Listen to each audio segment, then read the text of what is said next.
resignation letter is in my coat pocket, folded twice, sharp at the edges.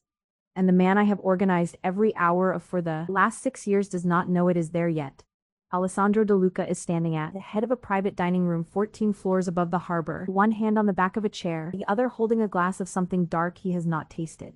He is about to open his mouth and announce the end of the only life I have allowed myself. I am 33 years old. I have kept his calendar, his secrets, the birthdays of men who could never be written down anywhere. I have never once asked him to notice. Tonight, I will finally ask for something. I will ask to be released. The room is full of the sort of people Alessandro invites when he wants a decision to sound like a fact. Bankers who know which questions to never ask. 2 cousins from Milan with the same jawline.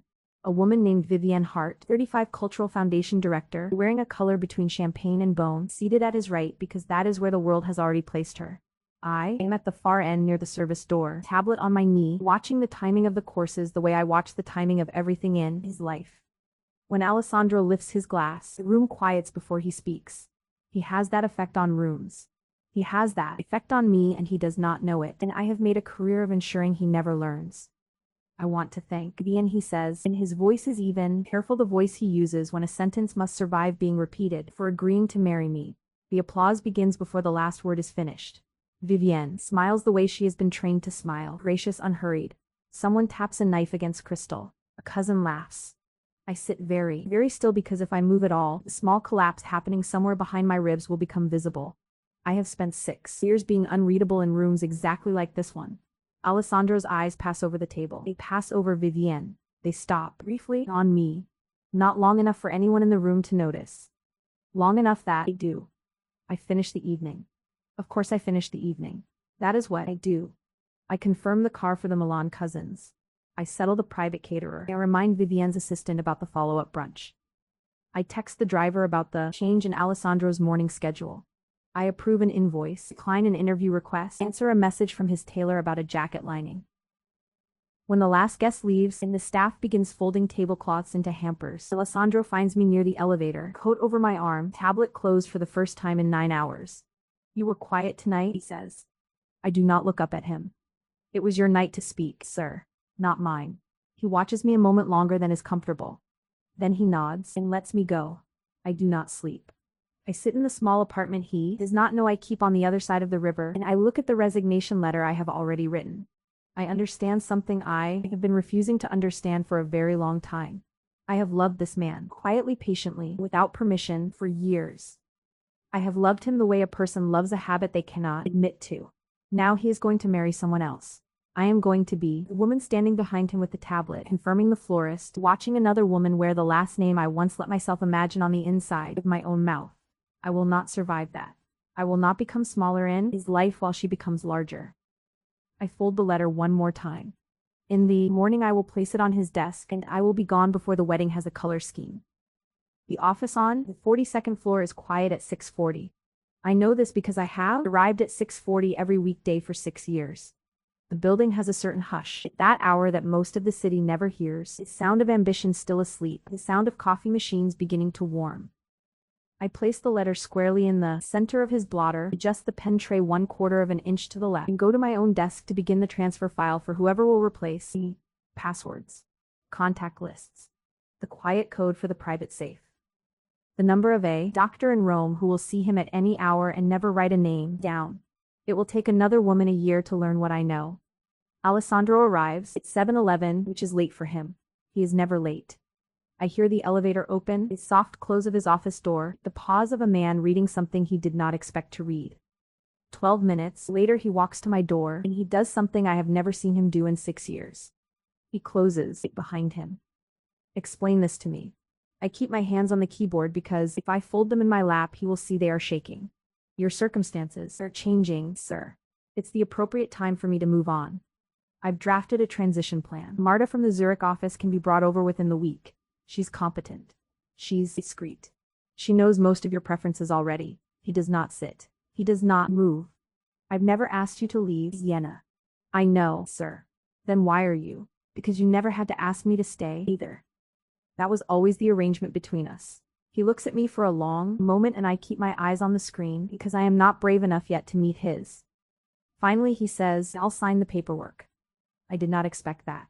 I do not know why I did not expect that, but I did not, and something in my chest breaks quietly in a place he cannot see. He signs that afternoon in front of me with the same fountain pen he uses for contracts worth 9 figures, and he does not look up when he hands it back. 2 weeks, he says. 2 weeks, I agree. My final week begins on a Monday.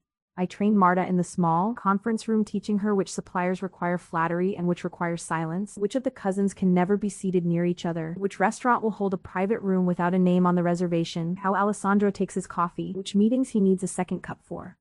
Marta writes it all down in a small leather notebook. I watch her handwriting and think, he will read her handwriting soon. He will not read mine. It is a strange thing to be replaced while still standing in the room. It is stranger to be the person doing the replacing yourself, folding your own hands carefully around the shape of your own absence.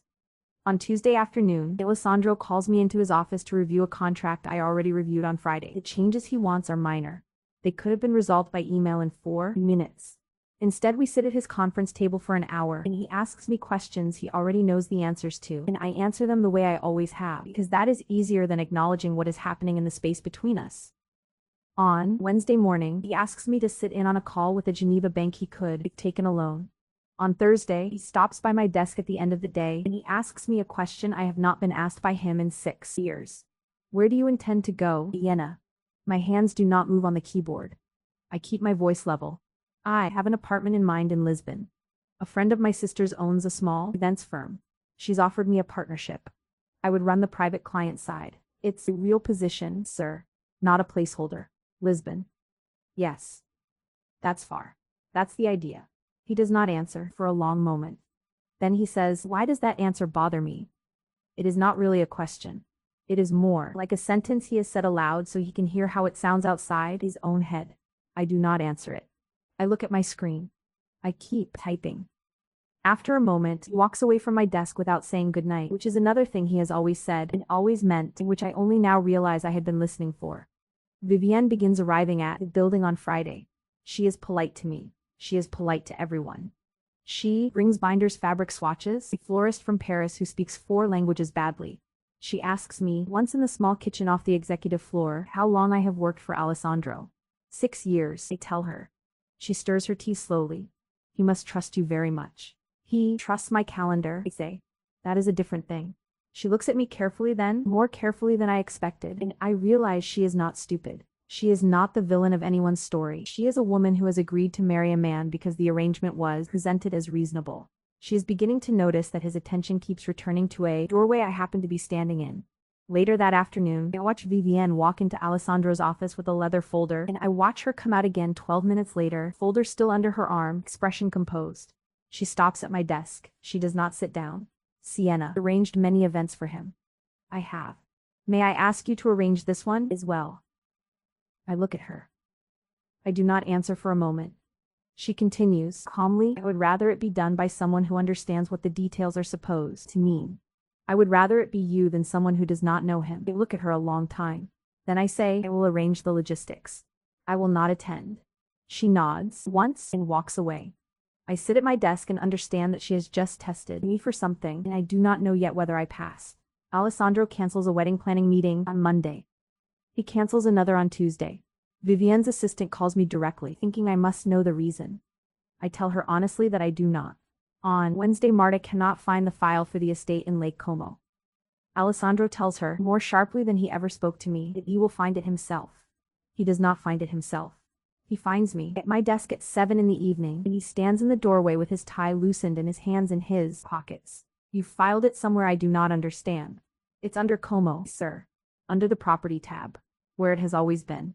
He does not move. Sienna. Yes. I do not want Marta to find it. I want you to hand it to me.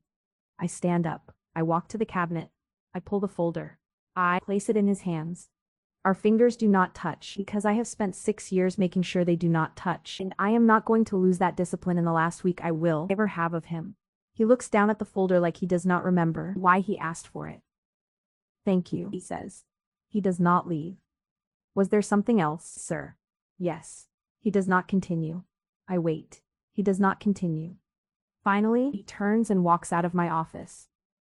I sit down very slowly, and I understand for the first time that something in him is not proceeding according to his own plan, and that whatever it is has been coming loose for longer than I noticed. On Saturday, my last Saturday, I meet an old colleague for coffee in a district Alessandro does not frequent. Her name is Renata. She has known me since I was 24 and just learning how to speak to men who owned buildings. She asks me why I am really leaving. I tell her that I have spent 6 years being useful to a man who has never asked me a personal question until this week.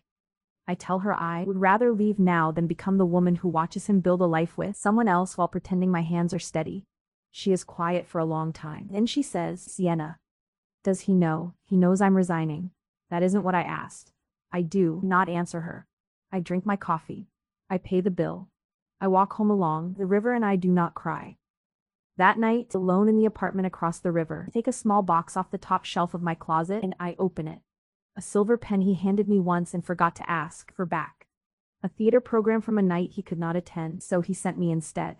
A single photograph from a company holiday party in which he is looking past the camera and I am in the corner of the frame. I close the box. I put it back. I understand finally why I have kept these things, and I understand that I will not throw them away when I go. I will simply stop looking at them. Some kinds of love are quieter than others. Some are archived rather than answered.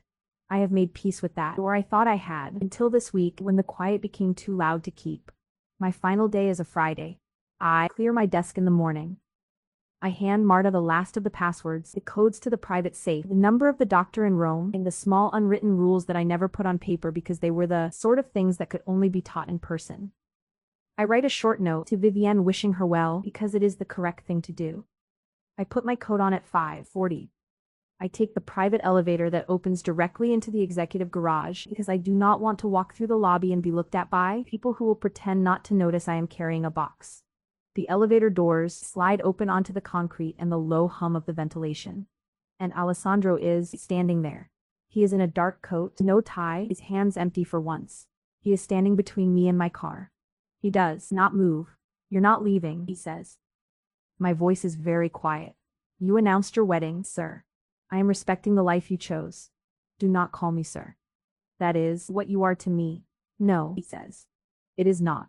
And you know it is not. And that is why you are leaving. The garage is very cold. Somewhere above us, the car alarm starts and stops. I do not put down the box. Move, please. Sienna. Move. He does not move. He looks at me the way I have never let him look at me, and I understand in the small, awful clarity of that concrete room. He has been looking at me that way for a long time, and I have simply refused to see it.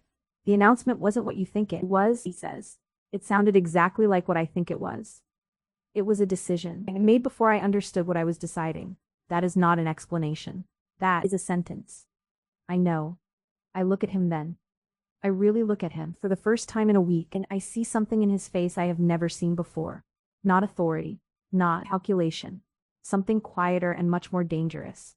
Something almost like fear, which I did not know he was capable of, and which frightens me more than anything he has ever done in a boardroom. Then, why didn't you tell me before I resigned? He does not answer immediately. He looks at the concrete floor between us. When he speaks again, his voice is lower than I have ever heard it. Because I assumed you would stay. I assumed you would always stay. I built my life on that assumption, and I never once asked whether you had agreed to it. I set the box down on the hood of the nearest car. I straighten my coat. I say, very carefully, you didn't choose me, Alessandro. You expected me. Those are not the same thing. He does not defend himself. He does not argue. He stands there in the cold light of the garage, and he lets the sentence land, and I watch it land, and I watch something in his face change in a way I know he did not plan for. You are right, he says. You are right, and I am telling you that I understand it now. I am also telling you that I do not know how to unsay a wedding announcement in a room of 300 people without embarrassing a woman who does not deserve embarrassment. That is your problem, not mine. It is my problem. I am not asking you to solve it. I am asking you for a week, not to stay, not to work. 1 week before we get on a plane to Lisbon, he continues. In that week I do nothing to earn your presence. I speak to Vivienne. I speak to my family. I take responsibility for the announcement in the way it should have been made from the beginning, honestly. Alone. I look at him a long time. I pick up my box. I walk past him. I do not answer. But I do not get on a plane either. That is the first small betrayal of my Sunday night plan. I take a hotel room across town, one I pay for myself because I do not want to be in any building he owns. I do not answer his calls.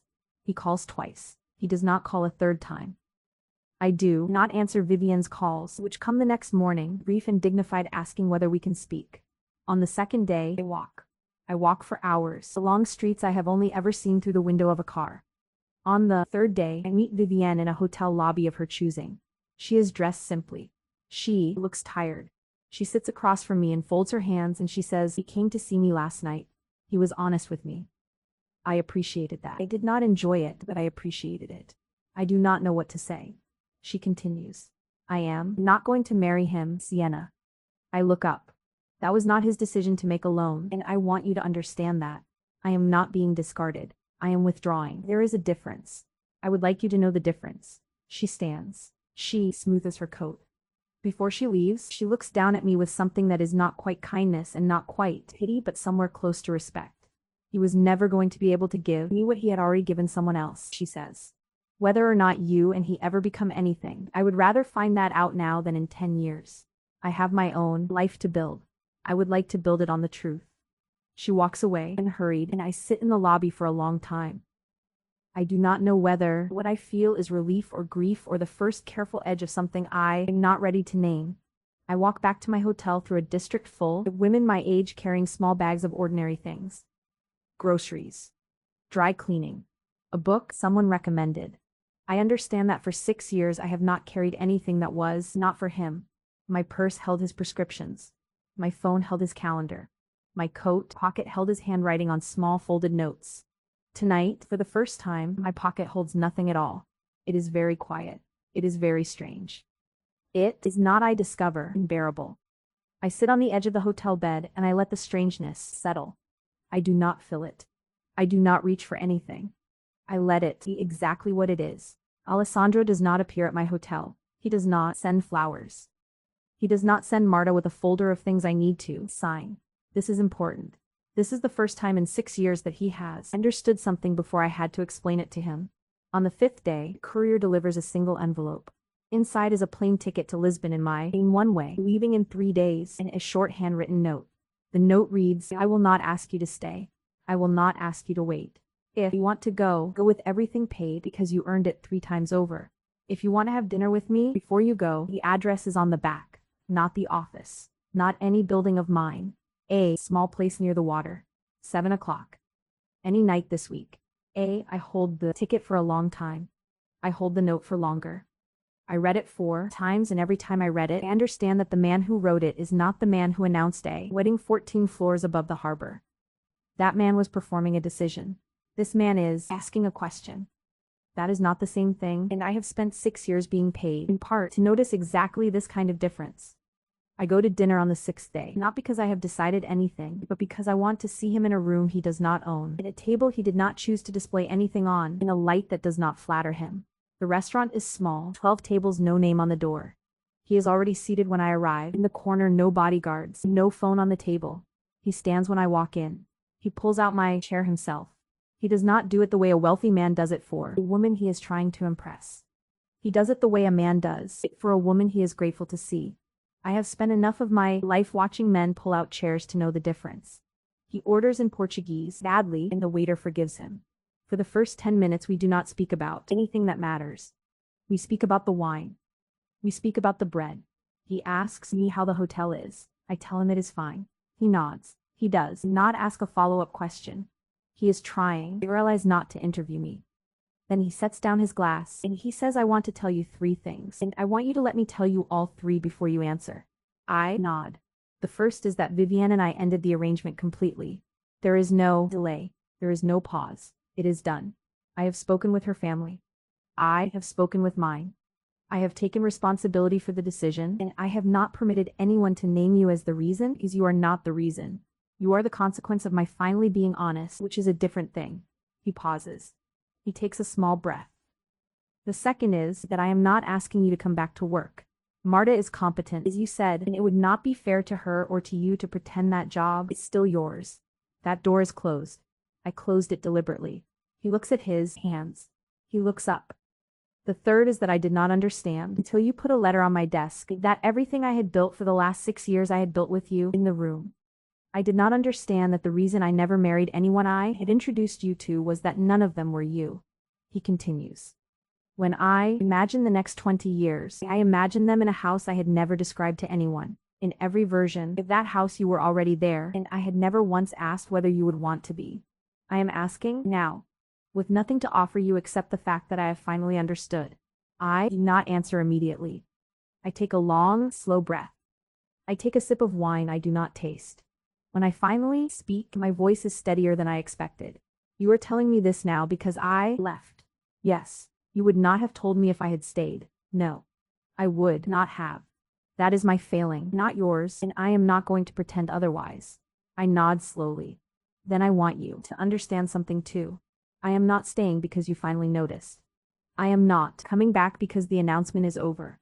If I choose you, Alessandro, I choose you as a woman who has already left once. I do not owe you a return. I do not owe you anything at all. That has to be the ground we stand on, or there is no ground at all. He nods. He does not argue. He does not reach across the table. He does not try to soften the sentence into something more comfortable for himself. He says, very quietly, I know. I am not asking for a return. I am asking for a beginning, a different one. I look at him for a long moment. I look at the man I have organized for 6 years, and I see for the first time that I do not know him. I only know his calendar. I only know his coffee. I only know the shape of his day and the length of his shadow across a boardroom. The man across from me tonight is someone I have never actually met because I never let myself. Then I will need time, I say. Take it. I will not answer your calls. I will not call. I will go to Lisbon. Go to Lisbon. Use the ticket. It is yours regardless of anything you decide. If you never call me, the ticket is still yours. I stand. He stands. Neither of us reaches for the other. I walk out of the restaurant into the cool salt air, and I do not look back because I do not need to. I know he is still standing. I spend 3 months in Lisbon. I take the partnership. I plan 2 weddings, a corporate gala, a private birthday for a woman who reminds me of Vivienne, calm and gracious and quietly disappointed by the life she has agreed to. I learn to sleep past 6 in the morning. I learn to eat lunch sitting down. I learn to answer the phone with my own name and not with someone else's schedule. I do not hear from Alessandro. Not once. Not a call. Not a message. Not a courier at the door of the small apartment I have rented above a bakery whose owner learns my name in the first week and uses it every morning. I understand slowly that this is the version of him I have never seen before. The version who can want something and not reach for it. The version who understands that I asked for time and meant time. At the end of the first month, my sister visits. She stays for a week. She asks me in a small restaurant on the last night whether I am happy. I tell her honestly that I am not sure yet, but that I am no longer afraid and that I have not been able to say that sentence about my own life in more than 6 years. She reaches across the table and holds my hand for a moment. She does not say anything else. She does not need to. At the end of the second month, I plan a wedding for a young couple who cannot stop looking at each other. The bride asks me, in the small quiet moment before she walks down the aisle, whether I have ever been in love. I tell her yes. She asks me if it worked out. I tell her that I do not know yet. She smiles at me. I hope it does, she says. The music begins. I open the door. She walks out into the light. I stand behind the curtain for a long time after the ceremony has begun. I understand standing there that I have spent 6 years standing behind curtains for other people and that I have never once asked myself who I wanted to be standing on the other side of one.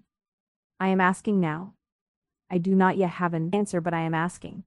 On a Tuesday in the 4th month, I am walking home from a client meeting along the water and I see him. He is sitting at a small cafe table alone, no coat, no tie, a book open in front of him. He is clearly not reading. He does not look up until I am close enough that not looking up would be dishonest.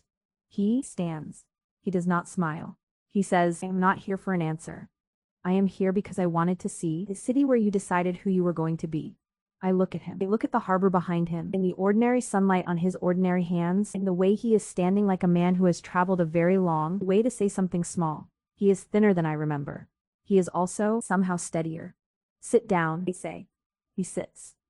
I sit across from him. I order coffee for both of us in Portuguese he still cannot follow, and the waiter smiles at me because he knows me now, because he knows my order, because he knows the small ordinary shape of my afternoons, which are mine, and which no one has arranged for me. Alessandro watches the waiter walk away. Then he watches me. I did not come to ask you to come back, he says. I came to ask if I can be in the city sometimes. If I can have a coffee with you sometimes. If, on a night when you are not busy, I can take you to dinner as a man who is asking a woman to dinner and nothing else. He continues, quieter. I am not asking you to arrange any of it. I am only asking you to let me try to become someone you would want to know outside of my calendar. I look at him for a long time. Then I say, you may. On my schedule, not yours. On your schedule. And Alessandro, yes, you do not need me. Do you understand that? You have Marta. You have a life. You have a company. You have a family. If you want me in it, it has to be because you want me. Not because I fit. Not because I am useful. Not because I remember the birthdays of men whose names are not written down. Because you want me in a room where I am not carrying anything for you. He nods once, slowly. He nods the way a man nods when he has already spent months thinking about a question and is only being asked it aloud now for the record. I do not need you, Sienna. I have not needed you for months. Marta is exceptional. The company is running. My family has recovered from an embarrassment that was mine to cause and mine to repair. I have wanted you every day of these 4 months, and I have not called you once because you asked me not to, and because I finally understand that wanting you is not the same as needing an assistant. If I ever confuse the two again, I will lose you a second time, and the second time will be permanent. That is the only difference that matters. I do not answer. I drink my coffee.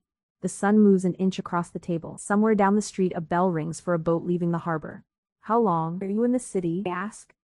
3 days. Do you have a hotel? I have a hotel. It is not one of mine. I chose one I have no interest in owning, in case you were about to ask that. I almost smile. Almost. I do not. Let him see it. I have a client dinner tomorrow night. I am free the night after. The night after, then. 7 o'clock. 7 o'clock. And Alessandro. Yes. If you do this well, over enough months, and I decide I want you in my life in a different way than I once did, you should understand it will not look the way it looked before. I am not moving back. I am not taking any job you or anyone in your family offers me. I continue. I have built something here. It is small. It is mine. Whatever you and I become, we become it around what I have built, not on top of it. He nods. He does not argue. He does not offer to relocate his company, or to buy the building above the bakery, or to arrange any of the small comforts I know he could arrange in an afternoon. He simply says, yes. That is all. That is enough. That is, in fact, more than any sentence he ever said to me in 6 years of arranging his calendar. For the first time in 6 years, I let myself sit across from him without a tablet in my hand, without a schedule in my head, without a resignation letter folded in my pocket. Just a woman. Just a man. Just two people finally, on the same side of the table. He does not reach for my hand. I do not reach for his. That is important, I think. That is part of what we are practicing. When the waiter comes back with the bill, Alessandro looks at me and asks, same time tomorrow. I tell him, the night after. He nods. The night after. He pays for the coffees. He does not pay for anything else because there is nothing else, and I appreciate that too. We stand. He walks with me to the corner. At the corner he stops because I have not asked him to walk further, and I have made it clear that when I have not asked, he is not to assume. He nods to me.